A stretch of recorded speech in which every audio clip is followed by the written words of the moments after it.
नमस्कार बच्चों, क्या आज आप किसी से नाराज हैं? क्योंकि उन्होंने कल आपको कुछ बोल दिया था। कभी कभार तो आपकी जिंदगी में ऐसा हुआ ही होगा। जीवन में कई बार ऐसे पल आ जाते हैं और हम किसी से नाराज हो ही जाते हैं, क्योंकि उस वक्त सामने वाला आपको कुछ ऐसी बातें बोल देता है या कुछ ऐसा कर देता है जिससे आपको बुरा लग जाता है, और लगना स्वाभाविक भी है।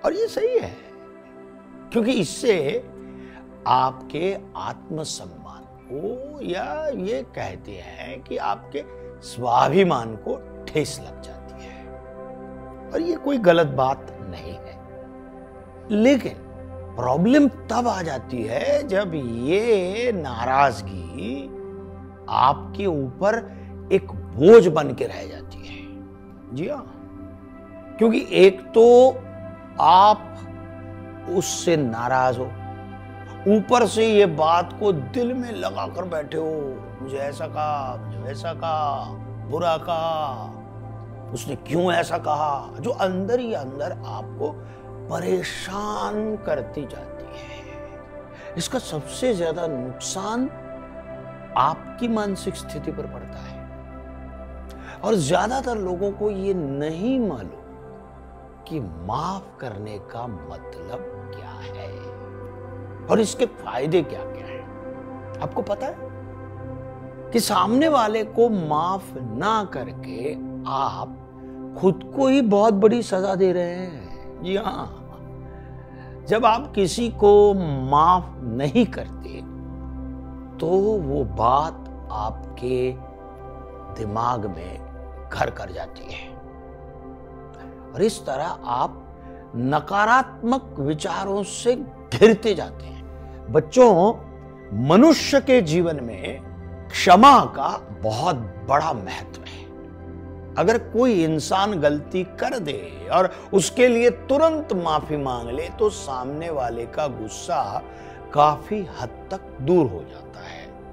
ये एक तुरंत प्रक्रिया है, और जिस तरह क्षमा मांगना व्यक्तित्व का एक अच्छा गुण है, इसी तरह किसी को क्षमा कर देना भी अच्छे व्यक्तित्व की पहचान है। सभी धर्मों में क्षमा को श्रेष्ठ गुण बताया है। आपने अक्सर जैन धर्म में देखा होगा। जैन धर्म में इसके लिए एक दिन विशेष आयोजन किया जाता है, साल में एक दिन, जिस दिन सब लोग मिच्छामि दुक्कडम कहकर सभी से क्षमा याचना मांगते हैं, क्षमा याचना की जाती है, जिसका मतलब ये होता है कि मेरे द्वारा जाने अनजाने में भी की गई गलतियों के लिए मुझे क्षमा कीजिए।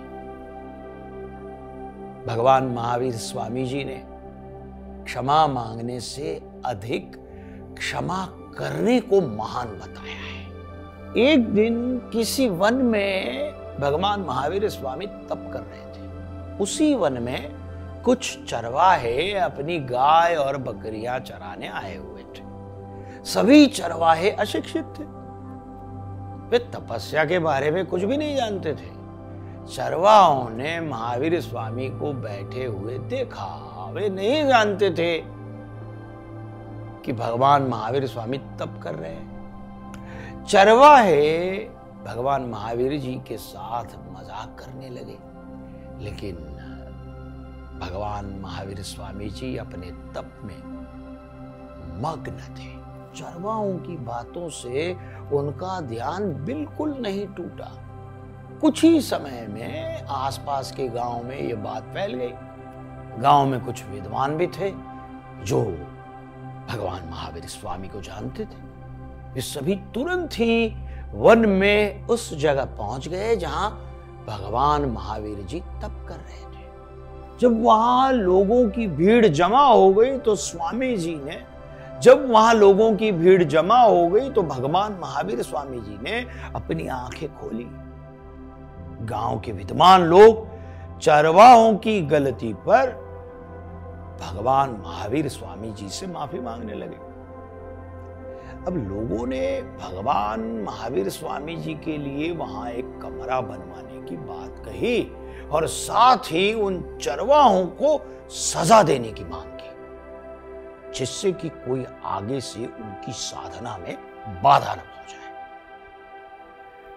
भगवान महावीर जी ने सभी की बातें शांति से सुनी।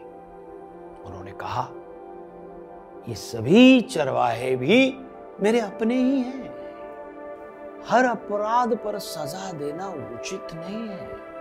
इन मासूम चरवाहों ने अज्ञानतावश ध्यान में खलल डालकर अपराध किया है, लेकिन इन्हें माफ करके मैं इन्हें बेहतर इंसान बनते देखना चाहता हूं। मनोविज्ञान कहता है कि गलती करना भी इंसान का एक गुण है, हो जाती है मनुष्य से गलती। क्योंकि देखिए, पूरी सावधानी बरतने पर भी मनुष्य के जीवन में कभी न कभी कोई त्रुटि रह जाती है, लेकिन अपनी गलती के लिए माफी मांगना और सामने वाले का उसे माफ कर देना, ये इंसानियत का श्रेष्ठतम गुण है। एक पल के लिए आप खुद को उस इंसान की जगह पर रखकर देख लीजिए। आप ये जरूर पाएंगे कि शायद आप भी वही गलती करते जो उसने की है। आपको अगर सामने वाले को माफ करने में मुश्किल होती है, तकलीफ होती है, तो एक पल के लिए शांति से सामने वाले की मानसिक, शारीरिक और आर्थिक स्थिति के बारे में सोचकर देख लीजिएगा।